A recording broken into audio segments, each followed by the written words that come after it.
So with respect to importing additional data, there are other types of things that you can import into Katana using different means other than spreadsheets. A lot of people that adopt Katana as a new platform might be interested in uploading historical sales orders, and that's presently not possible via a spreadsheet. And there's a lot of reasons behind that, mainly because you have to have a lot of pre-existing data already in the CRM before you can actually add sales orders from the past. It means you already have to have your products and your customers and a lot of that type of information. And that makes things quite difficult.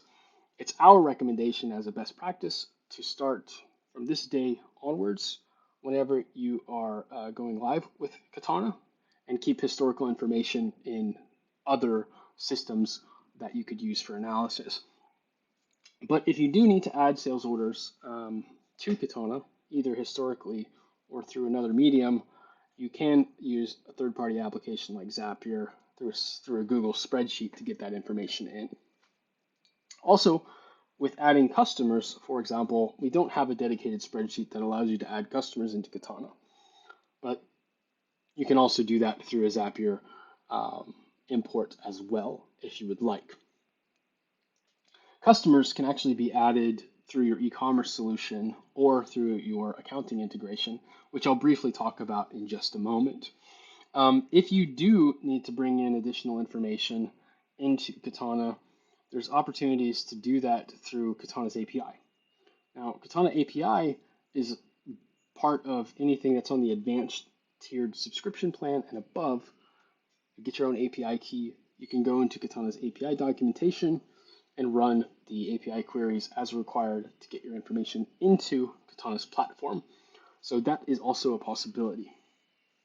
Now, other ways to import data, and we won't go in through all of the details for this video because those particular types of other ways to import data, we will actually have a dedicated video series on those topics, but that would be through our integrations. Namely, the main integrations would be all of the core integrations that are already built by Katana. This includes Shopify.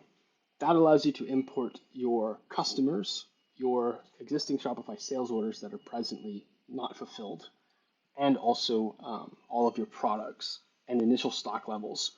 So it's really quite handy from that perspective. WooCommerce does also exactly the same thing as I just mentioned with Shopify. And QuickBooks and Xero allow you to import all of your customers and suppliers that are available on your accounting system. So those four main points of data can be pulled in to your Katana account from these native integrations. I will cover the initial imports and all of the onboarding flows that are associated with those different integrations in those particular integration videos, so you can get more information on how those work.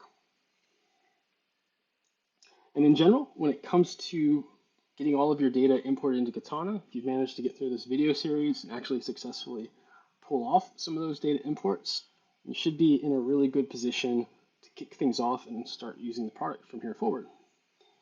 All of the additional videos are supplementary based on what it is that you need for your business, whether they're advanced functionalities or integrations that you would be working with specifically. But wishing you the best of luck getting your data in and getting started on Katana's platform. Thank you for watching our video series, and I certainly hope that all of it was very helpful for you.